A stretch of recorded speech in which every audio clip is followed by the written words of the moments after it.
Madame, mademoiselle, monsieur, bonjour. C'est aujourd'hui le samedi 9 mai 2026. Je souhaite vous apporter de nouvelles connaissances sur le crop circle extraterrestre qui a été signalé le 29 avril dernier au lieu dit Wadden près de la commune Avebury dans le Wiltshire au Royaume-Uni. Ce crop circle est assurément d'origine extraterrestre, même s'il est d'un aspect très simple et même légèrement négligé.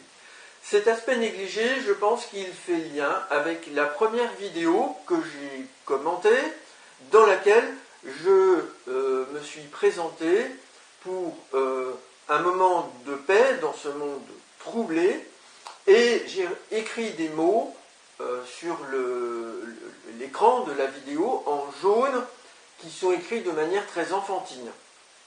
Donc voilà une explication très simple qui peut faire lien encore avec cette vidéo. Mais je souhaite vous expliquer que ce crop circle ne fait pas seulement allusion notamment à cette vidéo publiée récemment par moi, mais à une autre vidéo que j'ai publiée en avril 2025, et je veux vous montrer aussi qu'il utilise le code Morse. Alors on va commencer par le code Morse. Je rappelle ici le schéma qui présente ce crop circle dans le paysage.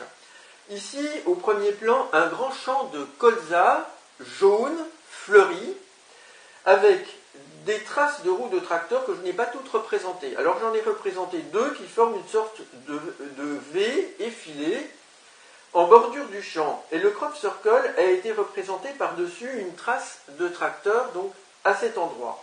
En arrière-plan se trouve un grand tumulus. Alors, ce crop circle, en gros plan, vu de haut, donne ceci en diagramme. Donc deux points, en sombre les plantes qui ont été couchées, en clair les plantes jaunes qui n'ont pas été couchées. Ici les deux traces de roues de tracteur parallèles. Et puis on a ce tracé également mystérieux de chaque côté. Donc j'ai commencé d'analyser ce tracé dans la vidéo précédente et je vais continuer ici. Alors le code Morse fonctionne comme ceci. Je précise qu'il est fréquemment utilisé dans la défense. La lettre E est codée par un point, la lettre T est codée par un trait. Donc ici, avec le gros point, les plantes couchées, on peut se représenter un E. Et ici, avec le trait jaune, les plantes qui ne sont pas couchées, entre les deux points, on peut se représenter un T. Donc on lit IT. Si je retourne le diagramme, on peut lire de même IT. Alors, le message est le suivant. On a IT ou IT. On peut se représenter chaque point comme symbolique d'une planète dans l'univers, avec ici la trace de roue du tracteur. On peut se représenter l'idée d'une circulation en véhicule extraterrestre d'un point à un autre, d'une planète à un autre. Ce profil ici a plusieurs significations. L'une d'elles est de rappeler le bord d'une assiette. Donc vous voyez ici ce bord et cette assiette qui circule, attention ils sont là. Donc vous voyez, il est fait allusion à la fameuse flying saucer des Anglais. Donc on a une assiette dans un sens et puis renversée, elle circule dans l'autre sens, tout simplement. Ils sont logiques, hein, ces extraterrestres. Alors, maintenant, je souhaite vous expliquer pourquoi cette vidéo, elle se rapporte à une vidéo de 2025. Eh bien, en 2025, j'ai publié une vidéo de musique inspirée de la musique de l'Inde. J'aime beaucoup des musiques classiques de l'Inde en général, et notamment la musique qui fait appel à un instrument, le jaltarang, c'est-à-dire une série de bols chantants qui sont remplis d'eau, qui ont des tailles variables et qui sont frappés avec des baguettes.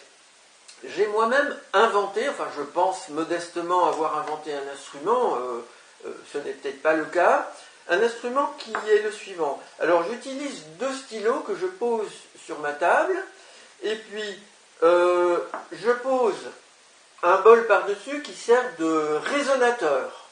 Et les Indiens utilisent beaucoup de résonateurs dans leurs instruments de musique, que ce soit la vina ou que ce soit, par exemple, le sitar. Et ces bols servent de support eux-mêmes à des assiettes que j'ai renversées comme ceci, en porcelaine, et je les frappe avec un pinceau à manche jaune, un pinceau plat, comme ceci, et j'obtiens un très joli son.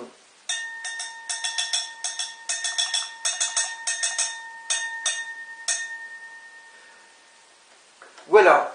Alors je vais vous montrer un extrait de cette fameuse vidéo dans lequel quelque chose d'amusant se passe.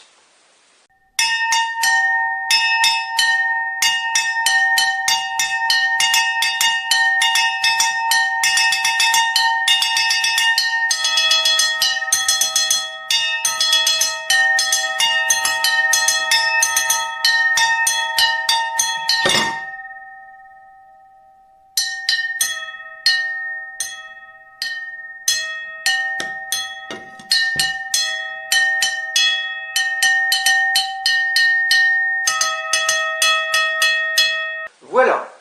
Alors, je vais vous expliquer maintenant pourquoi je pense que ce crop circle fait aussi référence à cette vidéo. Les stylos ici peuvent se placer sur les traces de roues de tracteurs dans le champ, parallèlement. Par-dessus, donc, les bols, et observez qu'on peut trouver dans le diagramme le profil du bol, ce profil-là. C'est-à-dire qu'on a le tour, ici, sphérique, et puis le plat. Donc on a le cercle également du bol. Et puis on va trouver l'assiette, ici, donc comme ça, ou bien comme ça. Vous savez que vous avez vu qu'il y a une assiette qui était renversée. Et on va trouver le pinceau. Alors c'est un pinceau qui est plat, vous voyez.